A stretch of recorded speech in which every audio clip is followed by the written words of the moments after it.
adik-adik hebat, apa kabar kalian? Kakak berharap semua dalam keadaan sehat-sehat ya. Nah, adik-adik hebat, hari ini kita akan belajar bersama pada buku tema 2, subtema 1, pembelajaran ke-1. Simak video ini sampai selesai ya. Semoga video ini bermanfaat untuk adik-adik sekalian. Nah, adik-adik, hari ini kita akan membahas mengenai informasi penting dalam bacaan dan sistem pernapasan pada hewan. Nah, adik-adik, udara bersih itu merupakan salah satu kebutuhan pokok manusia. Dengan selalu menghirup udara bersih, maka organ pernapasan kita akan lebih sehat. Nah, organ pernapasan yang sehat dapat menjadikan kita mampu beraktivitas dengan mudah. Salah satu contoh kegiatan bersepeda lebih nyaman dilakukan di daerah yang memiliki udara bersih. Nah, informasi tentang kegiatan bersepeda dapat kamu peroleh dari berbagai sumber. Informasi tersebut dapat kamu pahami secara optimal jika mengetahui cara menentukan informasi penting pada bacaan. Setiap bacaan memuat informasi penting yang ingin disampaikan kepada pembaca. Informasi penting disebut juga sebagai informasi pokok. Nah, kalau informasi penting dalam bacaan itu meliputi objek yang dibahas, subjek atau orang yang dibahas, kemudian waktu kejadian, tempat kejadian, alasan peristiwa terjadi, serta uraian peristiwa yang dapat dibahas. Nah, adik-adik, ada 6 aspek dari bacaan. Yang pertama adalah apa? Apa ini menyatakan objek yang dibahas. Yang kedua, siapa? Siapa menyatakan subjek atau orang yang dibahas. Yang ketiga, kapan? Kapan menyatakan waktu kejadian. Yang keempat, di mana? Di mana menyatakan tempat kejadian. Kemudian yang kelima, mengapa? Mengapa menyatakan alasan peristiwa terjadi. Dan yang keenam, bagaimana? Bagaimana menyatakan uraian peristiwa yang dibahas. Jadi itu adalah 6 aspek dari bacaan. Nah, ke-6 aspek tersebut dapat kamu temukan dalam setiap bacaan, baik bacaan dari surat kabar, majalah, buku, maupun artikel di internet. Nah, semoga informasi yang Kak Dian sampaikan untuk adik-adik dapat bermanfaat ya, dan adik-adik bisa menemukan informasi-informasi penting dari bacaan yang adik-adik bacakan. Nah, adik-adik, tadi kita sudah pelajari mengenai informasi penting dari bacaan. Sekarang kita akan membahas tentang sistem pernapasan pada hewan. Nah, adik-adik, setiap makhluk hidup memiliki alat pernapasan, baik manusia maupun hewan. Kalau misalnya alat pernapasan manusia berupa paru-paru, sementara itu alat pernapasan hewan berbeda-beda. Nah, perbedaan ini dipengaruhi oleh keadaan tubuh dan tempat hidupnya. Misalnya, hewan yang hidup di air bernapas menggunakan insang.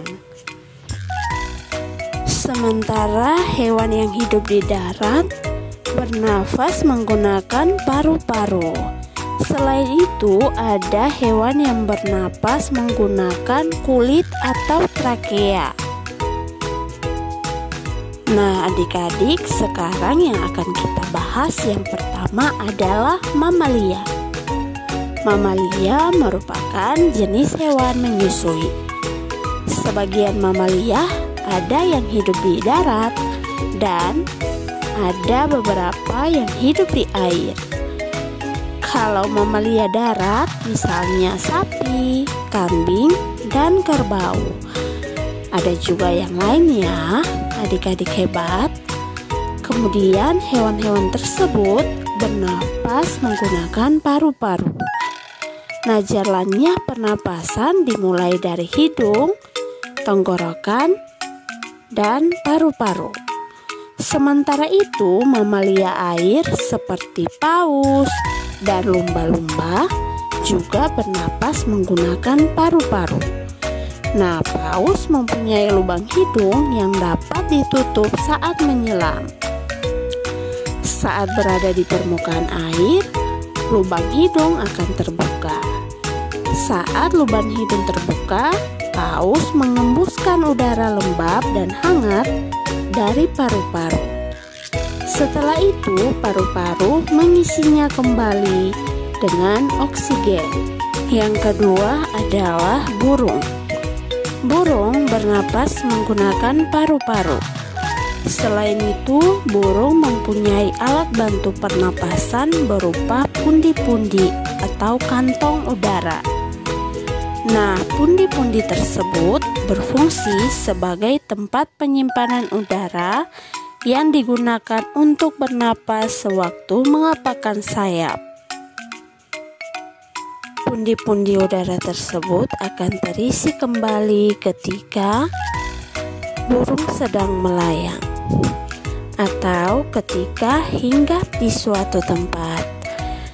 Selain menyimpan udara, pundi-pundi udara berfungsi membantu burung saat terbang, mencegah hilangnya panas tubuh secara berlebihan, dan memperkeras suara. Hewan yang ketiga adalah ikan. Ikan memiliki organ pernapasan berupa insang. Insang ikan berjumlah 4 pasang yang terletak di sebelah kanan dan kiri kepala. Insang terdiri atas rangkaian filamen. Filamen yang biasa disebutnya sebagai lembaran insang. Filamen yang mengandung banyak kapiler darah. Nah, di dalam filamen inilah terjadi pertukaran gas. Ketika air melewati filamen, darah menyerap oksigen yang larut dalam air dan melepaskan karbon dioksida. Ikan yang hidup di lumpur seperti belut, lele, gabus, dan gurami memiliki lipatan-lipatan insang yang disebut labirin.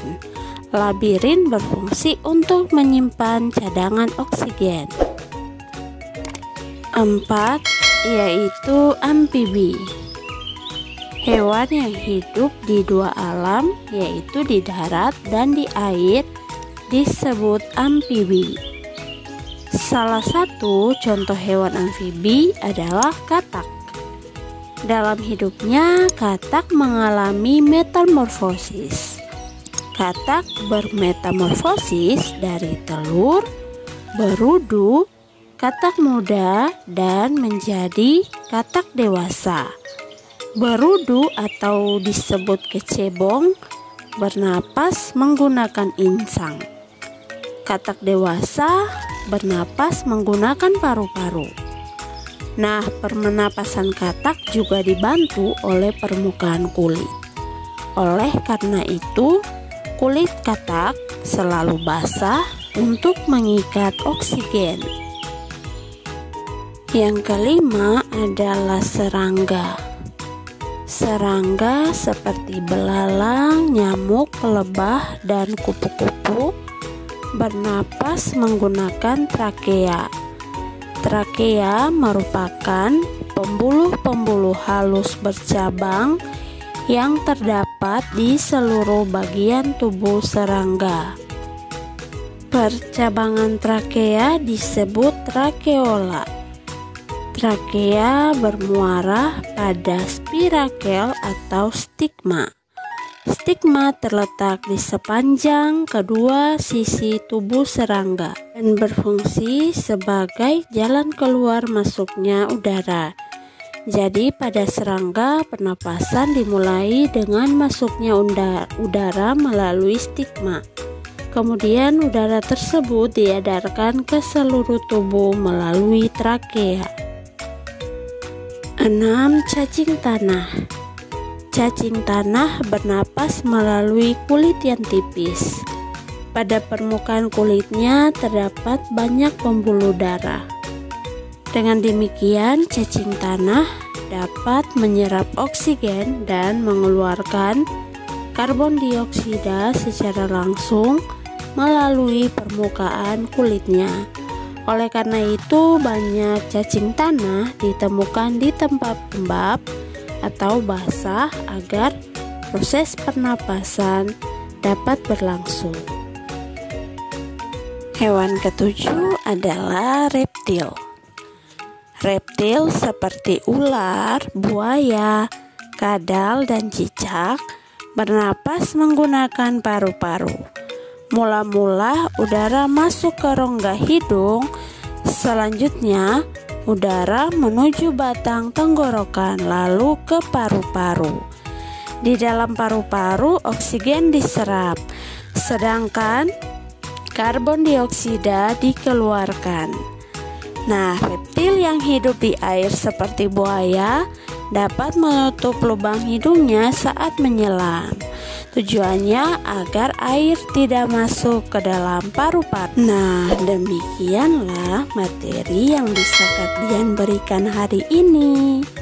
Semoga selalu bermanfaat untuk adik-adik di rumah ya. Tetap semangat belajar dari rumah.